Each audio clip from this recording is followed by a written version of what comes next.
내일장 미리 보기로 이어가겠습니다. KTB 투자증권 김윤서 연구원입니다. 연구원님 안녕하세요. 네, 안녕하세요. 네, 실적 챙겨보느라 상당히 좀 바쁩니다. 우리가 놓치고 가는 부분은 없는지 내일 국내 변수들 어떤 게 있을까요? 네, 말씀해주신 대로 이제 국내 변수들은 계속해서 이제 4분기 기업 실적 발표에 좀 초점이 맞춰질 것 같습니다. 또 내일도 이제 굵직굵직한 대기업들, 뭐 주요 상장 기업들 실적 발표가 예정이 되어 있는데 저희는 그 중에서 좀 건설업종 실적 결과에 좀 주목을 하고 있습니다. 건설업종이 이제 그 4분기부터 4분기 실적 발표를 계기로 해서 조금 이제 그 2016년도 그 약간 비이상적이었던 그 실적 흐름이 조금 이제 정상화되는 국면에 접어들 수 있지 않나라고 보고 있고요. 일단 뭐 해외 부실 그 수주도 거의 마무리가 돼가고 있는 것 같고, 그리고 이제 미청구 공사도 계속해서 좀 미청구 공사 잔액도 계속해서 좀 줄고 있기 때문에 이런 부분들이 계속해서 조금 이제 실적을 정상화시킬 수 있는 그런 계기를 만들어줄 수 있지 않을까 생각을 합니다. 그 같은 관점에서 이제 GS건설이 내일 좀 실적을 발표하는데 이 부분 확인을 하시고 만약에 이제 건설사들의 어떤 실적에 대한 기대감이 높아지면 지수가 좀 반등하는 국면에서는 건설업종 좀 유심히 좀 살펴봐야 된다라고 보고 있고요.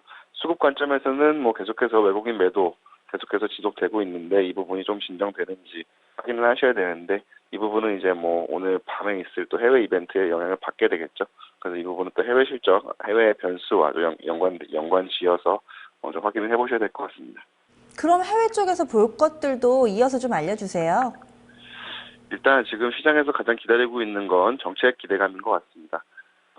일단 지난주 주말부터죠. 22회 통화정책회의 그리고 또 구로다 그 BOJ 총재가 또 다보스 포럼에서 3월달 뭐 추가적인 어떤 양적 완화, QE 확대 가능성을 좀 얘기를 하고 있습니다. 그래서 일단 시장에서 그동안의 그 단기의 정책 모멘텀이 좀 소멸되어 있는 상황이었는데 22랑 좀 BOJ를 계기로 해서 정책 기대감이 다시 좀 되살아나고 있고 이런 부분들을 일단 지수의 좀 하락을 좀 어느 정도 저지해주는 그런 역할을 하고 있죠.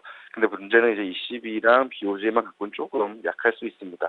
아무래도 이제 연준이 지금의 어떤 그 긴축적인 정책 스탠스를 조금 이제 완화시켜줄 필요가 있고 그렇게 되면 또 연준의 통화 정책이 조금 이제 완화적으로 전환을 하게 되면 중국을 포함한 신흥국들에서 그 자금 유출 우려가 조금 이제 진정이 되겠죠.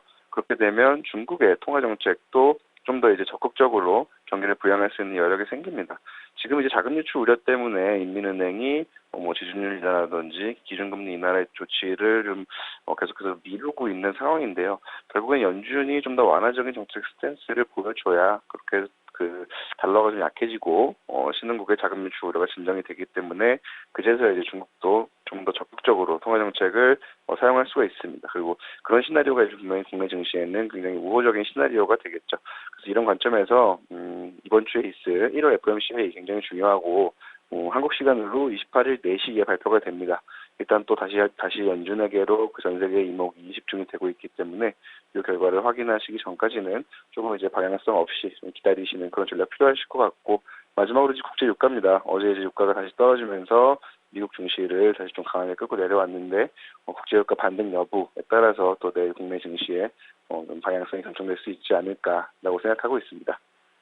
님, 지금 중국 증시 흐름이 상당히 좀 안 좋습니다. 직전 저점 이탈 나왔고요. 1840선도 이탈하면서 현재는 상해 종합지수 3.5% 정도 밀려납니다. 중국 증시 이런 좀 급락, 추가적인 하락이 좀 더 이어진다고 봐야 될까요? 우리 증시에 미치는 영향력까지 좀 간략하게 점검을 해주시죠. 네, 일단 그 에너지 자체가 굉장히 약한 상황이죠. 지금 중국 증시가 죄송합니다. 중국 증시 하락의 본질적인 원인은 경기 둔화에 대한 우려고 결국에는 그 경기 둔화에 대한 우려는 상당 기업들의 실적 우려가 되겠죠. 계속해서 실적이 악화되고 있는 상황이고 단기적으로 좀 좋아질 가능성이 높지 않아 보이기 때문에 이런 부분들이 계속해서 좀 시장에 수급을 약하게 만들어 주고 있는 좀 본질적인 요인인 것 같고요. 수급적으로 또 단기 그 금융시장 관점에서는 위안화 좀 추가 약세 기대 심리가 있고 그리고 이제 정부 정책도 사실 조금 이제 개입을 안 하고 있는 그런 상황입니다. 원래 중국 증시 하단은 계속해서 이제 국가대 개입을 통해서 이제 어느 정도 하단을 받쳐왔는데 지금 중국 정부가 이 부분을 좀 관망하고 있기 때문에 이 부분도 조금 증시를 아래쪽으로 끌어내리는 요인으로 작용을 하고 있어서 당분간 중국 증시는 계속해서 좀 높은 변동성 그리고 방향성은 위아래로 좀 크게 움직이는 그런 흐름이 지속될 것 같습니다. 특별한 어떤 정책 모멘텀 없이는 경기나 기업 실적 모멘텀으로 반등하기 어려운 국면이고 중국 증시 불확실성은 다시 국내 증시 악재로 작용할 가능성이 있습니다. 그래서 국제 유가랑 중국 증시, 중국 외환 시장을 계속해서 좀 리스크 잠재 요인으로 생각을 해두셔야 될 것 같고 이런 부분들이 해소되기 전까지는 국내 주식시장에 대응하실 때 계속해서 좀 보수적으로 네. 방어기를 좀 짧게 잡으시고 대응을 하시면 좋을 것 같습니다. 네, 그러면 전략은 간략하게만 들어볼게요.